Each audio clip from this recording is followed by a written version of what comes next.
Hello दोस्तों, Arya technical classes के YouTube channel पर आपका स्वागत। दोस्तों, हमारा अल्टरनेटर का टॉपिक चल रहा था और लास्ट की क्लास में हमने अल्टरनेटर की सामान्य संरचना और अल्टरनेटर की जो बेसिक सिद्धांत होते हैं उन बेसिक सिद्धांत के बारे में डिस्कस किया था। दोस्तों, आज हम वहां से आगे स्टार्ट करेंगे। आज का हमारा पहला टॉपिक है अल्टरनेटर की फ्रीक्वेंसी, पोल और स्पीड में क्या संबंध होता है। अल्टरनेटर की फ्रीक्वेंसी, पोल और स्पीड में क्या संबंध होता है।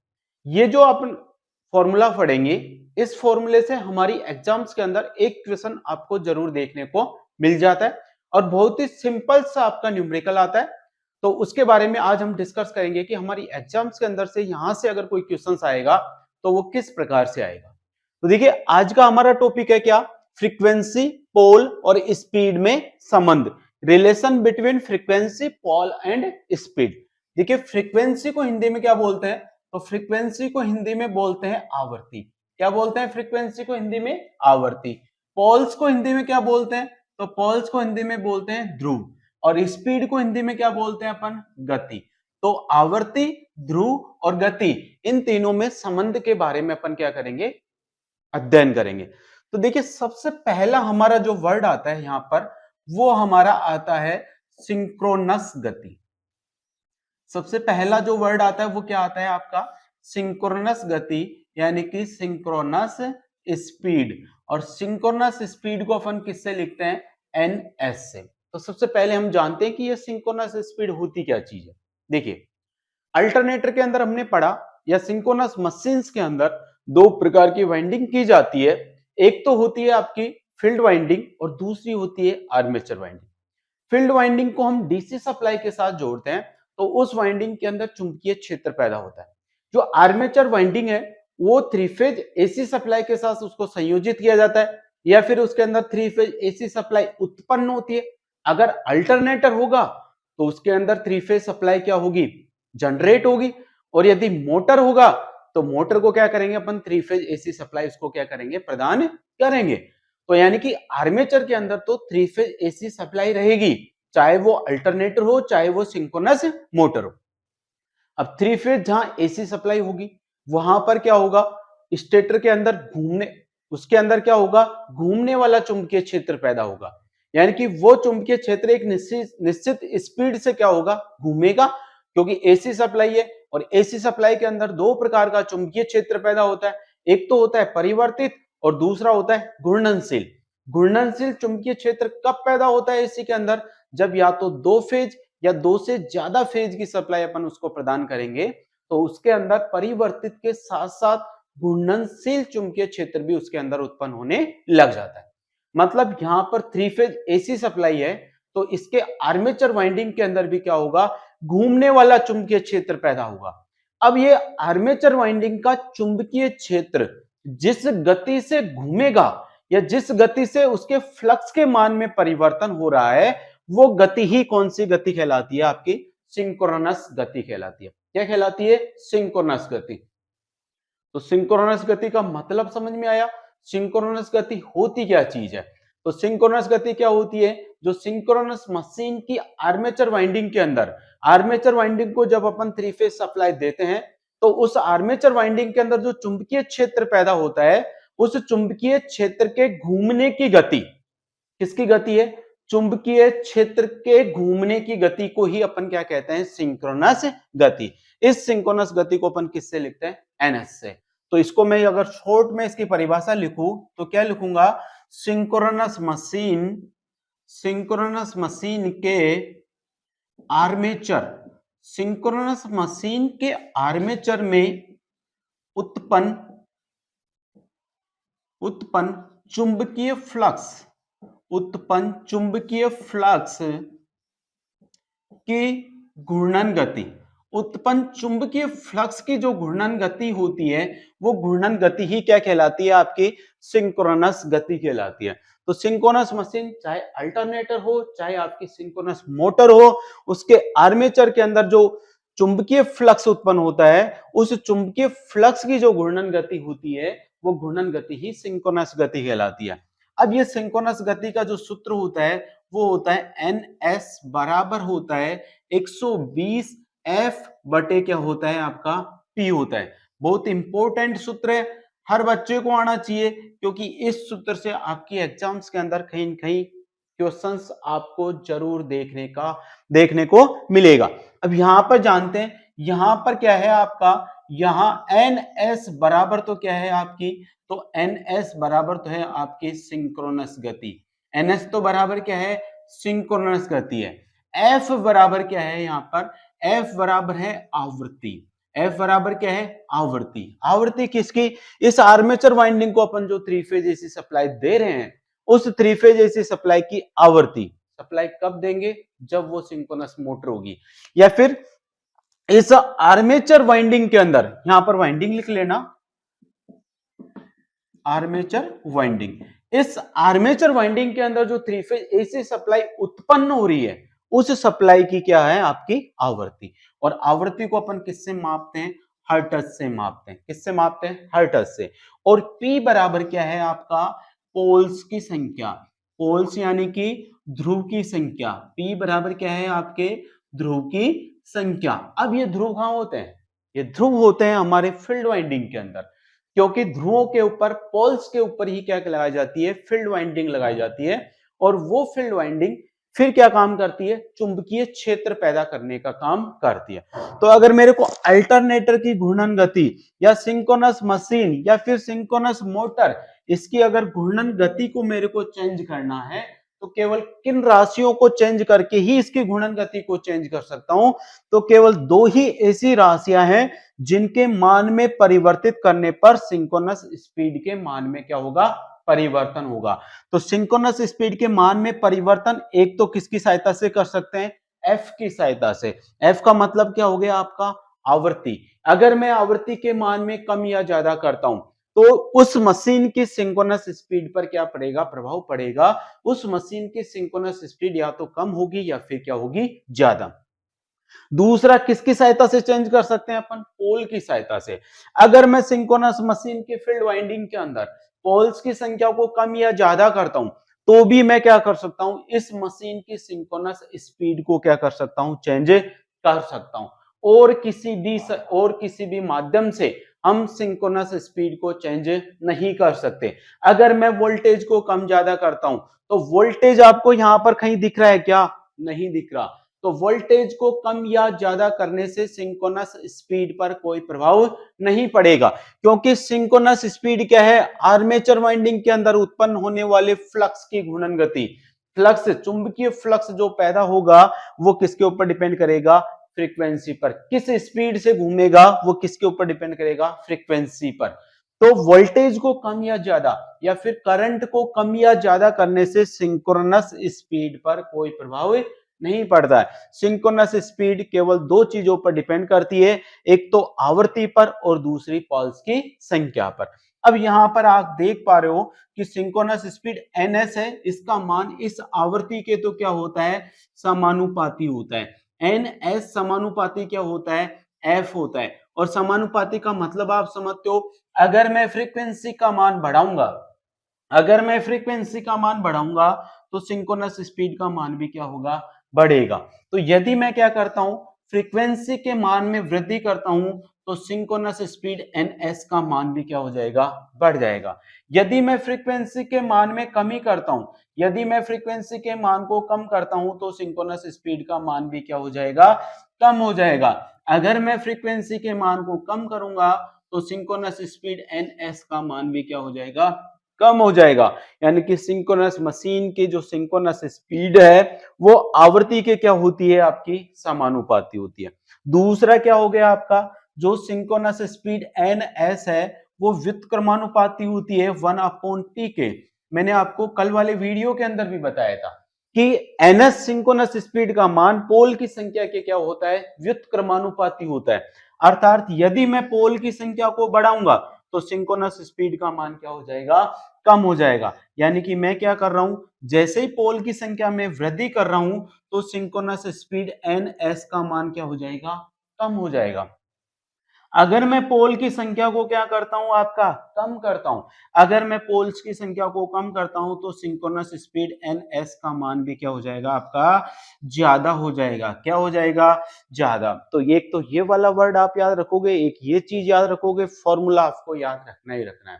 तो आपको सिंक्रोनस स्पीड यानी कि फ्रीक्वेंसी, पोल और स्पीड, इन तीनों के अंदर जो रिलेशंस होता है उसके बारे में संबंध पता चला कि सिंक्रोनस स्पीड है वो फ्रीक्वेंसी के तो समानुपाती होती है और सिंक्रोनस स्पीड है वो पोल्स की संख्या के व्युत्क्रमानुपाती होती है। या अगर फ्रीक्वेंसी का मान बढ़ाएंगे तो सिंक्रोनस स्पीड का मान क्या हो जाएगा, बढ़ जाएगा। फ्रीक्वेंसी का मान घटाएंगे तो सिंक्रोनस स्पीड का मान क्या हो जाएगा, घट जाएगा। अगर पोल्स की संख्या को बढ़ाएंगे तो सिंक्रोनस स्पीड का मान क्या हो जाएगा, घट जाएगा। और यदि पोल्स की संख्या को घटाएंगे तो सिंक्रोनस स्पीड का मान क्या हो जाएगा, बढ़ जाएगा। तो ये आपका एक टॉपिक होता है यहां पर से, फ्रीक्वेंसी, पोल और स्पीड, इन तीनों के अंदर क्या संबंध होता है उसके बारे में। अब देखिए यहां से एक क्वेश्चन देख लेते हैं कि एक 6 ध्रुवी 3 फेज अल्टरनेटर 1000 आरपीएम पर चल रहा है। देखिए यहां से क्वेश्चन कैसे आता है, एक क्वेश्चन देख लेते हैं। एक 6 ध्रुवी 3 फेज अल्टरनेटर 1000 आरपीएम पर, कितने आरपीएम पर, 1000 आरपीएम पर चल रहा है। तो उत्पन्न विद्युत वाहक बल की आवृत्ति, उत्पन्न विद्युत वाहक बल की आवृत्ति ज्ञात करें। ऐसे अगर कोई क्वेश्चन आ जाता है हमारे पास में कि एक 6 पोल का 3 फेज अल्टरनेटर है जो 1000 आरपीएम पर चल रहा है, तो उस कंडीशन के अंदर उसके अंदर आर्मेचर के अंदर जो 3 फेज विद्युत वाहक बल पैदा होगा उस विद्युत वाहक बल की आवृत्ति क्या होगी। तो देखिए हमको क्या क्या दे रखा है, यहां पर हमको P का मान दे रखा है कितना, 6। यहां पर हमको NS घूर्णन गति दे रखी है, वो कितना दे रखी है अपन को, 1000 आरपीएम दे रखी है। अपन से किसका मान पूछा है, यहां से F का मान। तो देखिए इस फॉर्मूले के अंदर मैं NS और P का मान रख दूं तो मेरे को किसका मान मिल जाएगा, F का मान मिल जाएगा। तो सूत्र क्या होता है आपका, सूत्र होता है आपका क्या, NS बराबर होता है 120 F बटे क्या होता है, P। NS का मान कितना दे दिया आपको, 1000। NS का मान कितना दे दिया, 1000, 120 गुणा F बटे P। P का मान कितना दे दिया आपको, 6 दे दिया। काट लेते हैं, 6 से 120 कितनी बार कट जाएगा, 20 बार कट गया। कितनी बार कट गया, 20। अब देखिए क्या हो रहा है, 20 F से क्या हो रहा है, गुणा, और गुणा वाली संख्या को मैं इस तरफ लाऊंगा तो क्या लग जाएगा, भाग लग जाएगा, यानी कि F बराबर क्या हो जाएगा, 1000 बटे क्या आ जाएगा आपका, 20 आ जाएगा। तो 0 से क्या कट जाएगी, 0, और 100 को जब 2 से डिवाइड करेंगे तो कितना आ जाएगा, 50 आ जाएगा। तो उसके अंदर उत्पन्न विद्युत वाहक बल की जो आवृत्ति होगी वो आवृत्ति कितनी होगी आपकी, 50 हर्ट्ज होगी। कितनी होगी आवृत्ति आपकी, 50 हर्ट्ज। तो आंसर क्या हो गया आपका, 50 हर्ट्ज हो गया। तो इस प्रकार ये जो फॉर्मूला है इसके अंदर आपको 1 2 तीन वेरिएबल राशियां दिख रही है। इन राशियों में से तीनों में से किन्हीं भी दो राशियों को आपको मान मिलेगा। अगर आपको फ्रीक्वेंसी और पोल्स का मान दे दिया तो आपसे किसका मान पूछेगा, NS का। अगर आपसे NS और P का मान दे दिया तो किसका मान पूछेगा, F का। अगर आपको F और P का मान दे दिया तो किसका मान पूछेगा, NS। या फिर इन दोनों का मान देके इसका भी मान अपन से क्या कर सकता है, पूछ सकता है। तो एग्जाम्स के अंदर ये तीन राशियों में से किन्हीं भी दो राशियों का आपको मान मिलेगा और तीसरी राशि का मान आपको इस सूत्र के अंदर रख के निकालना। तो फ्रीक्वेंसी, पोल और संबंध, ये वाला टॉपिक आपके अच्छे से समझ में आया या नहीं, ठीक है। मेरे हिसाब से आपको अच्छी तरह से समझ में आ गया होगा कि सिंक्रोनस स्पीड क्या होती है, सिंक्रोनस स्पीड का मान फ्रीक्वेंसी और पोल पर किस प्रकार से डिपेंड करता है, और इस न्यूमेरिकल ये जो आपका फॉर्मूला है इस फॉर्मूले से किस प्रकार से आपके एग्जाम्स के अंदर क्वेश्चंस पूछ सकता है। अब इसके बाद में हमारा अगला टॉपिक है आपका अल्टरनेटर की विद्युत वाहक बल समीकरण। अब देखिए अल्टरनेटर की विद्युत वाहक बल समीकरण से न्यूमेरिकल आने के चांसेस तो वैसे आ सकता है आने को तो, लेकिन न्यूमेरिकल कम आता है और आपकी एग्जाम्स के अंदर कभी कभी क्या करता है, वो आपसे अल्टरनेटर के अंदर उत्पन्न विद्युत वाहक बल का फॉर्मूला डायरेक्ट आपसे फॉर्मूला पूछ लेता है कि अल्टरनेटर के अंदर उत्पन्न विद्युत वाहक बल यानी कि ईएमएफ का सूत्र क्या होता है। तो हम देखेंगे अल्टरनेटर के अंदर विद्युत वाहक बल का समीकरण। अगला टॉपिक क्या है आपका, ईएमएफ इक्वेशन ऑफ अल्टरनेटर, यानी कि अल्टरनेटर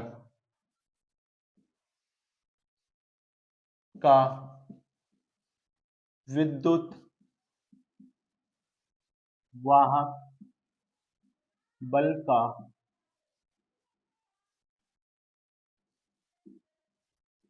समीकरण। देखिए अल्टरनेटर के अंदर हमने देखा था, अल्टरनेटर के अंदर क्या होती है, फील्ड वाइंडिंग होती है, और उस फील्ड वाइंडिंग के अंदर क्या कहता है, उस फील्ड वाइंडिंग को अपन किन के ऊपर लगाते हैं, पोल्स के ऊपर, और पोल को अपन किससे लिखते हैं, पी। मान लेते हैं अपन पी बराबर क्या है आपके, पी बराबर है अल्टरनेटर के अंदर पोल्स की संख्या। किसी भी अल्टरनेटर के अंदर पोल्स की संख्या को अपन किससे लिखेंगे, पी से। अल्टरनेटर के अंदर क्या हो रही है, जो थ्री फेज एसी सप्लाई पैदा हो रही है उसकी आवृत्ति होती है, और उस आवृत्ति को अपन किससे लिख लेते हैं, एफ से। तो एफ बराबर क्या है, अल्टरनेटर के आर्मेचर में उत्पन्न विद्युत वाहक बल की आवृत्ति। अल्टरनेटर की एक घूर्णन गति होती है, उसके आर्मेचर को अपन एक स्पीड से घुमाते हैं, वो क्या हो गया आपका एन मान लेते हैं। एन बराबर क्या होगी आपके अल्टरनेटर की घूर्णन गति, या फिर इसको अपन एनएस से भी लिख सकते हैं। तो एनएस क्या है, इसके रोटर की घूर्णन गति। एनएस बराबर क्या है, रोटर की घूर्णन गति, और रोटर की घूर्णन गति को अपन किससे लेते हैं, आरपीएम में लेते हैं, रेवोल्यूशन पर मिनट। फिर एनएस के बाद में आता है क्या, फाई। फाई क्या है आपका, प्रति पोल उत्पन्न चुंबकीय फ्लक्स। ये फील्ड वाइंडिंग में उत्पन्न चुंबकीय फ्लक्स। तो प्रति पोल चुंबकीय फ्लक्स, प्रति पोल चुंबकीय फ्लक्स को किससे लिखेंगे अपन, फाई से। चुंबकीय फ्लक्स का मात्र क्या होता है आपका, वेबर होता है। क्या होता है, वेबर। ठीक है, तो ये आपके कुछ बेसिक चीजें। फिर क्या होता है, आपकी जो आर्मेचर वाइंडिंग होती है, आर्मेचर वाइंडिंग के अंदर भी क्या होते हैं, चालक पदार्थ होते हैं, और उन चालक पदार्थों को अपन से लिख लेते हैं जेड से। जेड बराबर क्या है, आर्मेचर वाइंडिंग में, कौन सी वाइंडिंग में, आर्मेचर वाइंडिंग में, आर्मेचर वाइंडिंग में चालकों की संख्या, आर्मेचर वाइंडिंग में चालकों की संख्या को अपन किससे लिखेंगे, जेड से लिखेंगे। टी बराबर क्या है, टी बराबर है आर्मेचर वाइंडिंग में टर्न्स की संख्या। आर्मेचर वाइंडिंग में क्या है, टर्न की संख्या। ये क्या है आपके टर्न्स, टर्न का मतलब फेरो की संख्या। टी बराबर क्या है, फेरो की संख्या होती है, फेरो की संख्या होती है क्या, टी। जैसे आपका जेड बराबर क्या होता है, आपका जेड बराबर होता है आपका 2t होता है। जेड बराबर क्या होता है, 2t होता है। जेड बराबर क्या होता है, 2। जैसे एक फेरा है, टर्न हो गया ना आपका, ऐसे यहां से स्टार्ट किया, यहां से आके रुके, तो ये हो गया एक टर्न। तो एक टर्न के अंदर कितने चालक पदार्थ होते हैं, दो चालक पदार्थ। देखिए एक चालक पदार्थ ये हो गया, एक चालक पदार्थ ये हो गया। तो जेड बराबर क्या होते हैं आपके 2t होते हैं, यानी कि जितने टर्न होते हैं उनका डबल क्या होता है, आपके चालकों की क्या होती है, संख्या होती है। तो ये कुछ आपको सिंबल्स है, इन सिंबल्स के बारे में आपको पता होना चाहिए। पी का मतलब क्या होता है, पोल्स की संख्या होती है। एफ का मतलब क्या होता है, आवृत्ति होता है। एनएस का मतलब क्या होता है, रोटर की घूर्णन गति होती है। फाई बराबर क्या है, प्रति पोल चुंबकीय फ्लक्स है। जेड बराबर क्या है, आर्मेचर वाइंडिंग में चालकों की क्या है, संख्या है। टी बराबर क्या है, आपके टर्न्स यानी कि फेरो की संख्या है। ये चीजें समझ में आ गई। अब देखिए क्या होता है औसत विद्युत वाहक बल। अपन ने फैराडे का विद्युत चुंबकीय प्रेरण का द्वितीय नियम पढ़ा था। किसी भी चालक पदार्थ के अंदर उत्पन्न होने वाले विद्युत वाहक बल का मान फ्लक्स परिवर्तन की दर के क्या होता है, समानुपाती होता है। यानी कि जितना ज्यादा फ्लक्स में परिवर्तन होगा उतना ज्यादा ही उसके अंदर क्या होता है, विद्युत वाहक बल पैदा होता है। तो जो औसत विद्युत वाहक बल होता है आपका, क्या होता है आपका औसत विद्युत वाहक बल। औसत विद्युत वाहक बल को लिखते हैं ई एवरेज। ई एवरेज बराबर होता है फ्लक्स में परिवर्तन की दर, यानी कि D phi upon D T, यानी कि समय के सापेक्ष इस फ्लक्स के अंदर कितना परिवर्तन हो रहा है। जितना ज्यादा फ्लक्स में परिवर्तन होगा उतना ज्यादा उसके अंदर क्या होगा, विद्युत वाहक बल उत्पन्न होगा। तो डी फाई बटे डी टी का मान यदि ज्यादा होगा तो उसके अंदर उत्पन्न विद्युत वाहक बल का मान भी क्या होगा, आपका ज्यादा होगा। उत्पन्न विद्युत वाहक बल का मान भी क्या होगा, ज्यादा। अब हम देखते हैं कि फ्लक्स में कितना परिवर्तन होता है। देखो पोल्स कितने हैं, पी, और एक पोल के अंदर कितना फ्लक्स पैदा हो रहा है, फाई। तो सभी पोल के कारण पी, एक पोल, देखो प्रति पोल चुंबकीय फ्लक्स, एक पोल के कारण कितना फ्लक्स पैदा हो रहा है, फाई। अगर एक पोल के कारण फ्लक्स पैदा हो रहा है फाई, तो बताइए दो पोल के कारण कितना पैदा हो जाएगा, 2 गुणा फाई, 2 फाई। तीन पोल के कारण कितना पैदा हो जाएगा, 3 गुणा फाई। ऐसे कैसे, हमारे पास पोल्स की संख्या कितनी है, पी। तो पी पोल के कारण क्या, पी पोल के कारण, पी पोल के कारण कुल फ्लक्स, पी पोल के कारण कुल फ्लक्स कितना हो जाएगा आपका, फाई इंटू क्या हो जाएगा आपका, पी हो जाएगा। क्योंकि एक पोल के कारण फाई पैदा हो रहा है, दो के कारण 2 फाई हो जाएगा, तीन के कारण 3 फाई हो जाएगा। ऐसे यदि पोल्स की संख्या पी है तो क्या हो जाएगा, फाई इंटू क्या हो जाएगा, पी हो जाएगा। अब ये है एक चक्कर के, जब अपन ने आर्मेचर को एक चक्कर कटाया तो एक चक्कर काटने से इन पी पोल के कारण कितना फ्लक्स पैदा हो गया, फाई इंटू क्या हो गया, पी हो गया। अब ये तो किसका मान आ गया, डी फाई का। अब अपन को समय भी तो ज्ञात करना है, डी टी। समय क्या करना है अपन को, इस आर्मेचर को एक चक्कर काटने में कितना समय लगा उसका मान निकालना है। आर्मेचर को एक चक्कर में, एक चक्कर पूरा काटने में कितना समय लगा, यहां से स्टार्ट हुआ आपका आर्मेचर, घूम के वापस यहां पर आ गया, तो ये एक चक्कर हो गया। इस एक चक्कर के कारण कुल फ्लक्स कितना पैदा हुआ, 5p। फ्लक्स में कितना परिवर्तन हुआ, 5p हुआ। इस एक चक्कर में कितना समय लगा, तो dt, dt बराबर देखिए आर्मेचर की घूर्णन गति कितनी है आपकी, nrpm है। कितना है, nrpm। आरपीएम का मतलब होता है रेवोल्यूशन पर मिनट, यानी कि एक मिनट में काटे गए चक्रों की संख्या। तो n चक्कर, ये n चक्कर है, ये n चक्कर कितने मिनट में काट रहा है, ये 1 मिनट में। भाई एन आरपीएम है, रेवोल्यूशन पर मिनट, पर मिनट का मतलब प्रति मिनट काटे गए चक्रों की संख्या। तो 1 मिनट में कितने चक्कर काट रहा है, ये n चक्कर काट रहा है। 1 मिनट का मतलब क्या होता है, 1 मिनट को मैं लिख सकता हूं क्या, 60 सेकंड। तो 1 मिनट को मैं क्या लिख सकता हूं, 60 सेकंड लिख सकता हूं। अब मेरे कितने चक्कर हैं यहां पर, n चक्कर, लेकिन अपन को तो केवल कितने चक्कर का समय निकालना है, केवल एक चक्कर का। तो एक चक्कर में लगा गया समय कितना हो जाएगा, एक चक्कर में लगा समय हो जाएगा 60 बटे n सेकंड। तो ये किसका मान आ गया आपके पास, dt का। ये किसका मान आ गया आपके पास, d फाई का। तो d फाई का मान तो यहां से और dt का मान यहां से, इस समीकरण में अपन को क्या करना है, रखना है। तो देखिए d फाई का मान तो क्या हो गया आपका,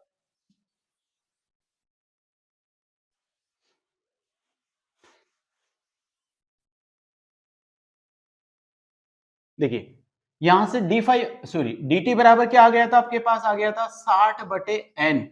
ये क्या आ गई थी, सेकंड। ये तो डी फाई और डी टी, तो डी फाई का मान यहां पर रखा तो आ गया आपका क्या, ई एवरेज बराबर हो गया, डी फाई का मान क्या हो गया आपका, फाई इंटू पी बटे क्या हो जाएगा, 60 बटे क्या हो जाएगा आपका एन। अब एन देखो नीचे है ना, नीचे वाली अगर बटे में संख्या होती है उल्टा होके क्या हो जाता है, गुणा। तो ये जो एन नीचे है वो एन कहां चल जाएगा आपका, ऊपर चल जाएगा, जाएगा नहीं जाएगा। तो इतना समझ में आ गया, ई एवरेज बराबर 5p n बटे 60 कैसे आया, हमने डी फाई का मान निकाल लिया और dt का मान निकाल लिया, दोनों का मान यहां पर रख दिया। अभी थोड़ी देर पहले हमने सिंक्रोनस स्पीड का एक फॉर्मूला पढ़ा था, ns बराबर होता है 120 f बटे क्या होता है, p। होता ही नहीं होता। अब यहां से अगर मैं p का मान निकालना चाहूं तो देखो यहां से इसके नीचे एक लगा दो, वृज्ज गुणा कर लो, तो ये वाली संख्या तो इससे गुणा हो जाएगी। तो ns इंटू p बटे कितना आ जाएगा, 120 बराबर क्या हो जाएगा आपका f। तो f बराबर सूत्र क्या हो गया, ns या ns इंटू पी बटा क्या हो गया, 120। तो देखिए यहां पर देखो एन भी है आपका, पी भी है आपका, एन भी है, पी भी है, लेकिन नीचे कितना है आपका 120 और यहां पर नीचे कितना है 160।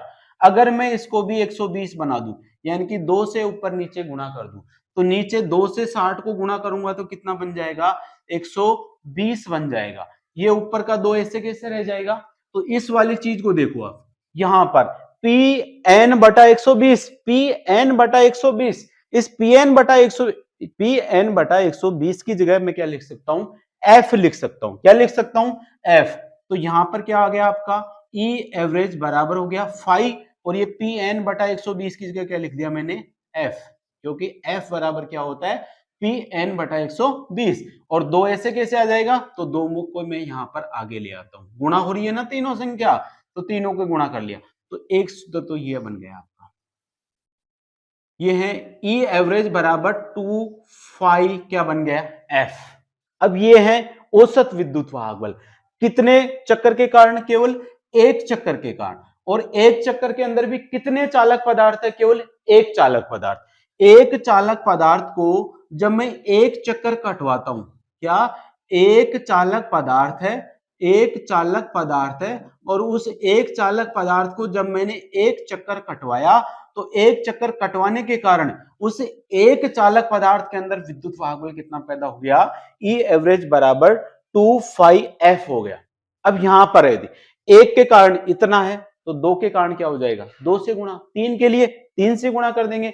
और यदि मैं चालक पदार्थों की संख्या को कितनी लिख लू, जेड लिख दूं, तो अगर मैं लिखूं कि जेड चालक पदार्थों के कारण, किसके कारण, जेड चालक पदार्थों के कारण, जेड चालक पदार्थों के कारण एक चक्कर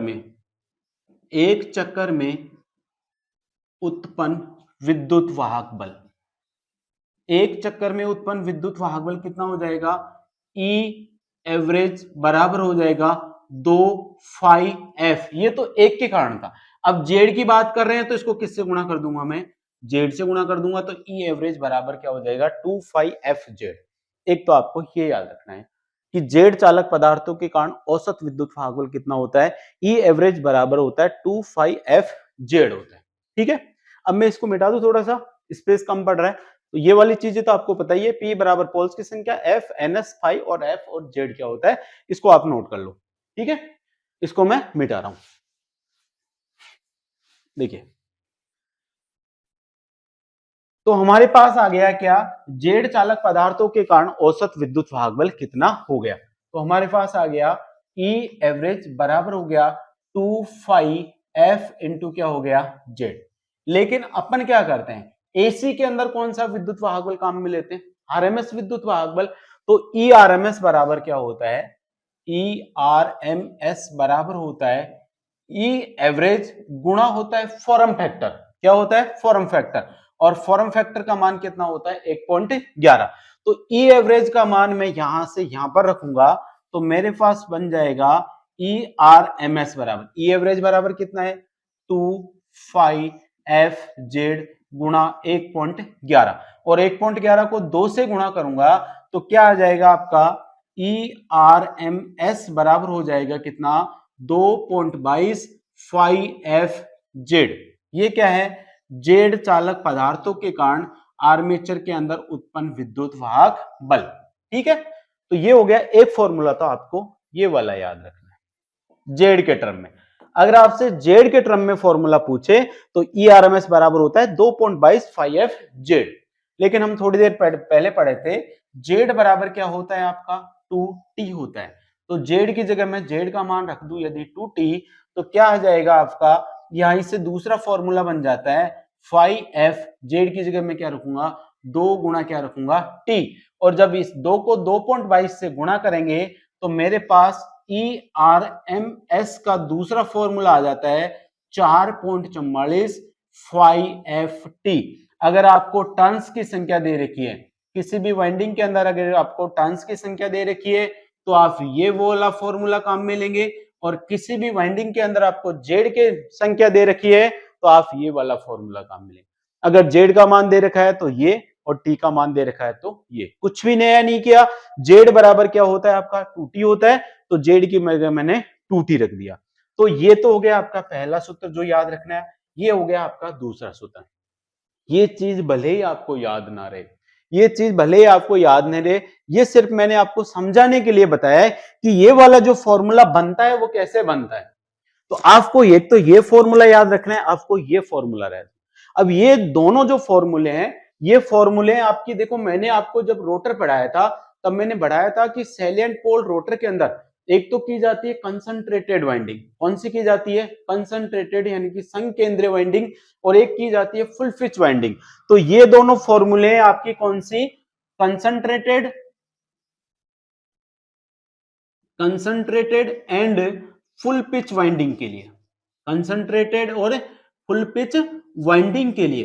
कंसंट्रेटेड यानी कि संकेंद्रीय, और जो पूर्ण पिच वाइंडिंग होती है आपकी संकेंद्रीय और पूर्ण पिच वाइंडिंग के अंदर उत्पन्न विद्युत वाहक बल का फॉर्मूला ये हो जाएगा ERMS बराबर 2.22 FZ और ERMS बराबर 4.44 FT हो गया। ये चीज समझ में आ गई। अब यदि कंसंट्रेटेड वाइंडिंग नहीं है, कंसंट्रेटेड की जगह दूसरी वाइंडिंग कौन सी हो जाती है आपकी, डिस्ट्रीब्यूटेड वाइंडिंग होती है। वितरण कुंडली, जो कि अपन कौन से रोटर पर करते थे, सिलेंड्रिकल रोटर यानी कि बेलनाकार रोटर पर। और फुल पिच की जगह अपन कौन सी ले लेते हैं, शॉर्ट पिच वाइंडिंग ले लेते हैं। कौन सी पिच वाइंडिंग ले लेते हैं, शॉर्ट पिच। तो डिस्ट्रीब्यूटेड और शॉर्ट पिच वाइंडिंग के लिए यही फॉर्मूला थोड़ा सा क्या हो जाएगा, चेंज हो जाएगा। तो हम देखते हैं कि वो फॉर्मूला आपका क्या चेंज होता है।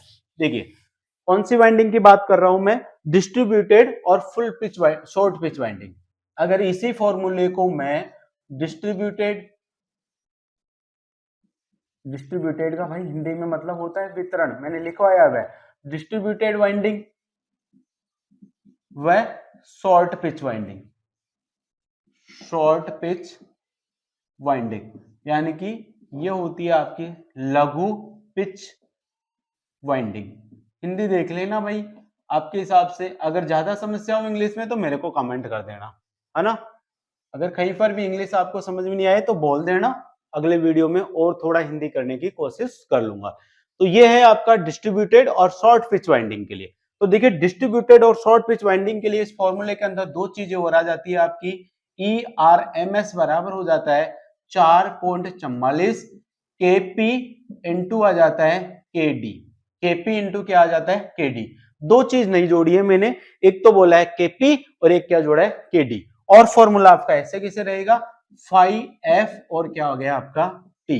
तो ये वाला जो फॉर्मूला है, ये वाला फॉर्मूला है आपका कौन सा, डिस्ट्रीब्यूटेड और शॉर्ट पिच वाइंडिंग के लिए। इस वाले नीचे वाले को साफ कर देता हूं क्योंकि हमारे केवल ये फॉर्मूले काम में आने वाले। ये तो मैंने सिर्फ आपको समझाने के लिए बताया कि ये फॉर्मूले बनते कैसे। तो देखिए अब यहां पर हमने देखा केवल दो चीजें नहीं लाया मैं, अगर मैंने KP और KD लगा दिया तो ये कौन सी वाइंडिंग के लिए होगी, डिस्ट्रीब्यूटेड और शॉर्ट पिच वाइंडिंग के लिए। अब अपन समझते हैं KP बराबर होता है आपका पिच फैक्टर। KP बराबर क्या होता है, पिच फैक्टर। और KP बराबर होता है, पिच फैक्टर का फॉर्मूला होता है cos अल्फा बाई 2 होता है। पिच फैक्टर का फॉर्मूला क्या होता है, cos अल्फा बाई 2 होता है। एक मिनट, ठीक है। पिच फैक्टर का फॉर्मूला क्या होता है, cos अल्फा बाई 2 होता है। ऐसे कैसे, KD बराबर होता है आपका डिस्ट्रीब्यूशन फैक्टर, यानी कि इसको हिंदी बोलेंगे वितरण गुणांक। इसको क्या बोलेंगे अपन, वितरण गुणांक। इंग्लिश में बोलते हैं इसको क्या,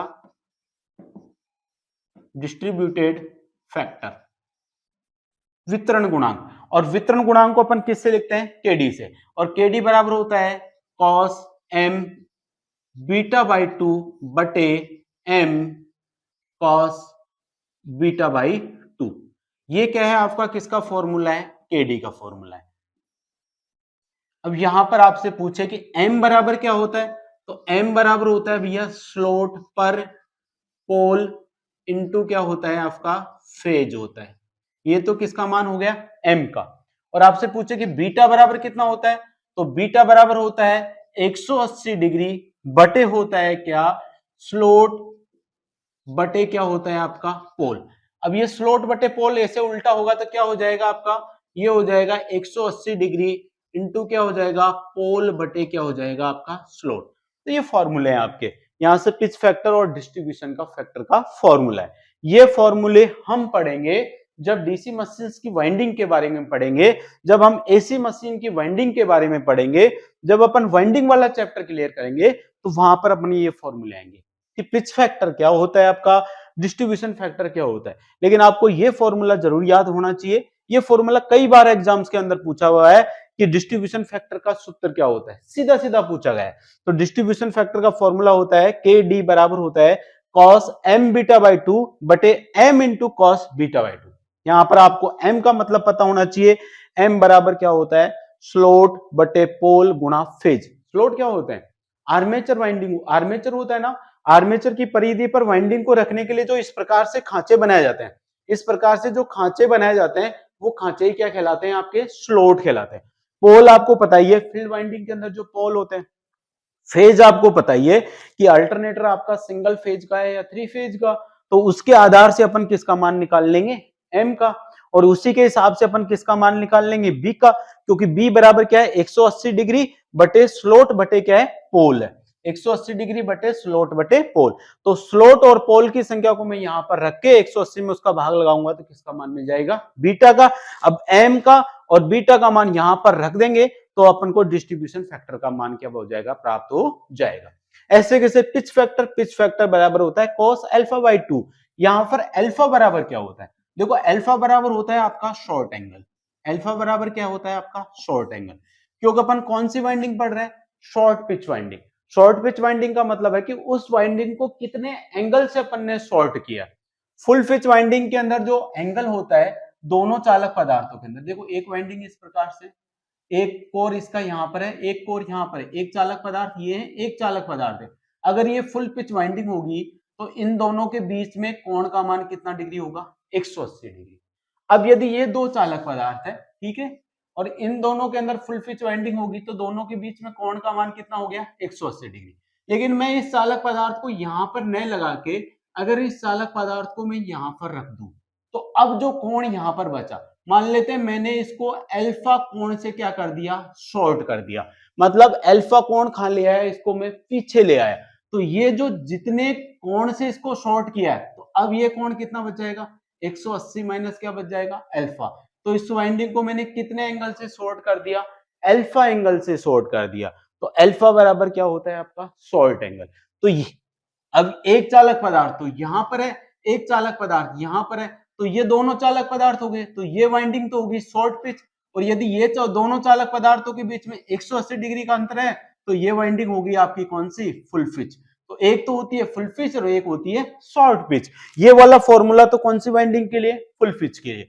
तो फुल पिच के लिए तो केपी और केडी का मान कितना हो जाता है, एक एक हो जाता है, इस कारण उनको यहां पर रखा नहीं जाता। लेकिन अगर शॉर्ट पिच की बात होगी तो जितने एंगल से शॉर्ट करेंगे उसको तो लिखेंगे अल्फा से, तो उससे तो निकलेगा अपन को पिच फैक्टर, और इससे अपन स्लोट पर पोल फेज से अपन क्या निकालेंगे, डिस्ट्रीब्यूशन फैक्टर।